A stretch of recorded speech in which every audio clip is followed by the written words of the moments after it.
Mon chapeau, parce que de nos jours, il y a de moins en moins de gens qui font ça.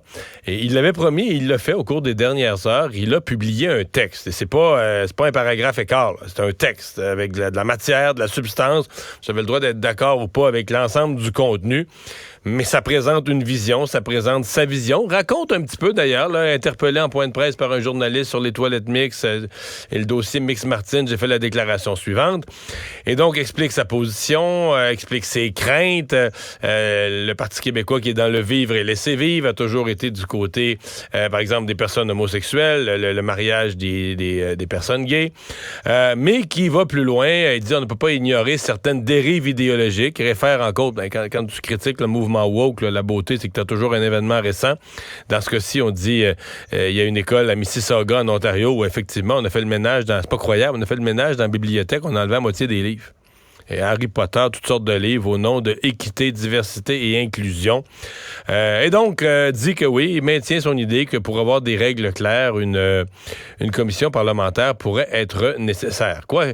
C'est quand même quelque chose qui a créé des remous, entre autres dans les milieux des personnes des personnes trans, des personnes qui défendent les personnes qui ont des questionnements d'identité de genre. Est-ce que dans le fond, il avait un peu rejeté du revers de la main toutes leurs revendications? Il y a eu une des ex-candidates du Parti québécois, Phoebe Laplante, entre autres, qui avait dit qu'elle prenait une espèce de recul. Suite aux déclarations de Paul Saint-Pierre Plamondon sur la tenue d'une commission parlementaire sur l'identité de genre, je vais prendre du recul personnellement pour prendre position. Certains l'avaient interprété comme un désaveu de sa part. Peut-être même une tentation de quitter le Parti québécois.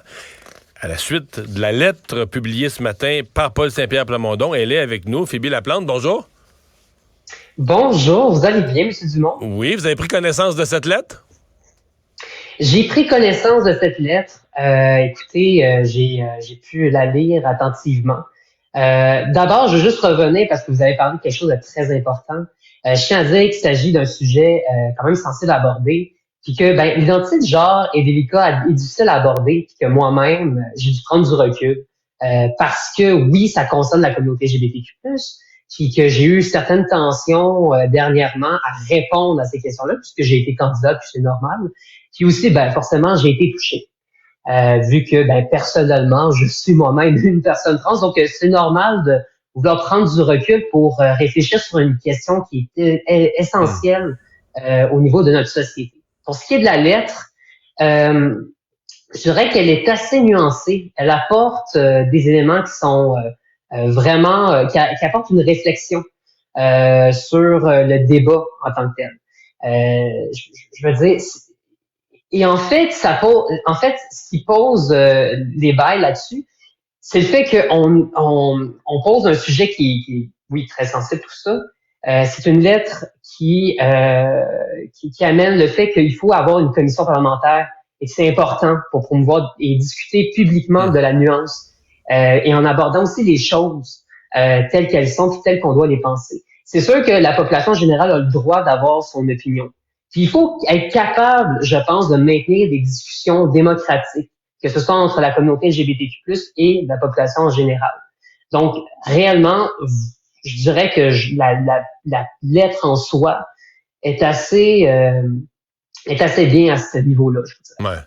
Ouais. Est-ce que le matin là, de la conférence de presse, donc ce qui est mardi matin, dans les minutes qui ont suivi, ou quand vous avez su que Paul Saint-Pierre Plamondon a fait cette sortie-là, est-ce que vous avez été choqué, déçu? Je veux dire, votre première réaction à chaud, est-ce que ça vous a fait sursauter, mettons? C'est sûr qu'on se pose des questions du pourquoi il y a une position comme celle-là. C'est une question d'abord qui a été révélée par un journaliste, ça. Qui a été posée par un journaliste, ça, c'est important à préciser. Donc, c'est sûr que je veux dire, M. Paul Saint-Pierre Plamondon n'était pas préparé à ça. Il a dû répondre à une question sur la base de ses connaissances, sur la base de peut-être certaines opinions qu'il avait développées. Je vous arrête parce que justement, il n'est pas allé d'une réponse prudente ou en se demandant du temps de réflexion qui aurait probablement calmé l'enjeu. Il est allé d'une réponse extrêmement musclée, a proposé une commission. En fait, ça a même donné l'impression qu'il y avait une réflexion. Il a proposé une commission parlementaire. Donc, il est allé assez loin. Il a dit craindre que les groupes d'extrême gauche ou de gauche radicale prennent ce sujet-là et charrient dans nos écoles. Fait qu'il, c'est vrai qu'il dit avoir été pris par surprise, mais il est quand même arrivé avec une réponse lourde de portée, là. C'est vrai. Écoutez, moi, là, quand j'ai, en 2016, à peu près, 2016-2017, moi, j'étais au cégep et il y a eu la question des salles de bain mixtes. C'est sûr que c'est une adaptation que les écoles ont mise de l'avant pour, je dirais, adapter les personnes qui n'étaient pas conformes forcément dans leur genre et ou du moins les personnes non binaires ou les personnes en transition. Moi-même, j'ai dû courir, je pense, à l'autre bout de l'école pour pouvoir aller dans la toilette mixte parce que j'étais pas capable de me décider. Puis en même temps, il y a aussi les gens, qu'est-ce qu'ils vont en penser? Est-ce qu'on va créer un malaise? Donc, il y a toutes ces questions-là qui doivent être apportées. Mais ça n'a pas forcément, tu sais, il n'y a pas eu de débat au niveau de la société. On n'a pas discuté de ces questions-là. Et souvent, c'est imposé dans le débat public d'un certain point de vue. Après, ma position personnelle, c'est quelque chose, mais on a le droit de discuter. Ça, c'est essentiel dans une démocratie, puis la société comme le Québec. Mais vous, mettons, êtes-vous pour des toilettes mixtes partout? Votre premier choix? Je veux dire, la question de la commission parlementaire, d'abord, dans un premier temps, c'est d'avoir une discussion. Donc, ça ne confirme pas forcément l'opinion de PSPP sur cet enjeu-là, mais il faut amener une réflexion au-delà des débats qui se promènent par-ci, par-là sur les réseaux sociaux, sur les médias. Je pense qu'il faut prendre ça en considération.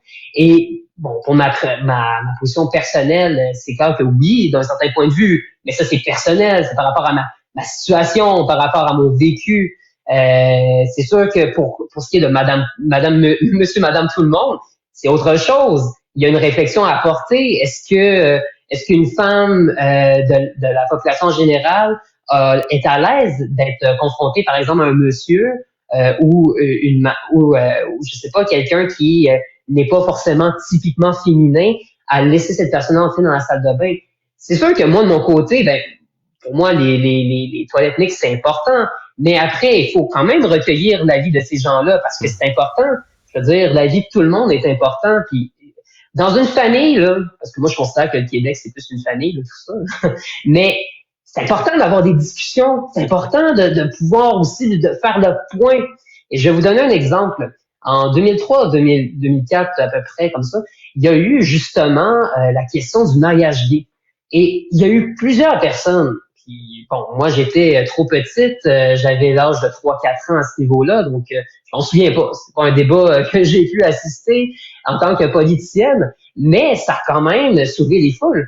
Mais après des discussions avec la population, ça a atténué. Puis aujourd'hui, la majorité des gens sont d'accord avec le mariage pour tous. Ouais, mais moi, je l'ai vécu là, de l'intérieur. Puis la différence, c'est que ça enlevait rien aux autres. C'est que là, si on change, mettons on dit on transforme là, toutes les salles de bain des écoles du Québec, mais là, on peut penser qu'il y a un paquet adolescentes. En fait, on peut même penser qu'il y a une majorité et leurs parents qui vont se trouver, parce que tu sais, dans le fond, le mariage gay, tu sais, personne t'oblige, personne ne change rien, t'es pas gay, ça te concerne pas, laisse les autres tranquilles. Alors que là, si t'es une fille, puis que t'aimais ça avoir une salle de bain pour filles seulement, puis là, on te dit, au nom d'une minorité, on change toutes les salles de bain, là, tu viens avoir un impact. C'est ça la différence dans ce cas-ci, c'est que tu parles de transformer toutes les... J'allais dire les institutions. Je sais pas si la toilette, c'est une institution, mais tu sais, tout le fonctionnement et c'est ça, à mon avis, qui brasse, qui fait que le débat a quand même une connotation différente, là. Je ferais une distinction entre imposer toutes les toilettes à être non-genrées et peut-être aussi ajouter d'autres toilettes qui sont mixtes. Ouais. Moi, je l'ai connu au cégep de Saint-Jérôme. Moi, j'ai vécu à Saint-Jérôme avant d'être ici à Montréal. Il y avait une toilette non-genrée et il n'y a jamais eu tant de débats à savoir est-ce qu'on la garde ou non. Je veux dire, il y avait une toilette non-genrée, tu sais, pour adapter les personnes qui étaient pas forcément à l'aise d'aller dans une toilette genrée. Et c'est correct aussi. Je veux dire, même dans les restaurants, il y a des toilettes qui sont non-genrées. Donc, c'est sûr que le fait d'imposer, ça, c'est une autre chose. Je vais faire la distinction entre les deux. On peut accommoder, mais on n'est pas forcément obligé d'imposer. C'est pour ça que je veux faire vraiment la distinction entre ces deux choses-là. Puis ça, c'est quelque chose qui est important à discuter en commission parlementaire. Je comprends. Est-ce que vous partagez la crainte, là? Je veux pas mettre les mots dans la bouche de Paul Saint-Pierre Plamondon, mais il a dit qu'il craignait que la gauche radicale, que des idéologies de la gauche radicale soient imposées dans les écoles. Est-ce que c'est une crainte que vous partagez? Ah, vous savez, moi, je crains tous les extrêmes, que ce soit de gauche ou de droite, là. Par exemple, sur mes réseaux sociaux, à chaque fois qu'il y a une publication un peu trop importante en vue ou en commentaire, ben souvent là-dedans, il y a des commentaires de haine. Puis dernièrement, on a pu voir aussi d'autres commentaires qui venaient de la gauche radicale, je pense, des militants peut-être plus extrémistes, qui ont dénoncé simplement le fait que PSPP a voulu ouvrir une discussion sur le sujet. On ne parle pas d'une proposition politique comme chez les conservateurs au Canada où ils veulent interdire les transitions de genre avant 18 ans. On n'est pas là-dedans. On est juste dans une réflexion en tant que société, comme le Québec. Et déjà, ça donne raison à des gens qui viennent intimider quelqu'un qui a une famille, qui est là pour faire avancer ses idées. Et simplement parce qu'il prend la parole, ben, il mériterait de se faire intimider. Et c'est la même chose pour moi, là. Je veux dire que ce soit des commentaires transphobes sur mes vidéos, que ce soit sur TikTok ou même sur X, il y a des commentaires qui viennent de tous les extrêmes. Donc, moi, je crains tous les extrêmes, mais c'est pas mal ça ma position. Vous êtes toujours péquiste? Je suis toujours péquiste et je soutiens Paul Saint-Pierre Plamondon. Ben, merci d'avoir été avec nous. Au revoir. Ben, écoutez, ça me fait énormément plaisir. Phébie Laplante, qui était une candidate pour le Parti québécois dans Sainte-Marie-Saint-Jacques à la dernière élection générale.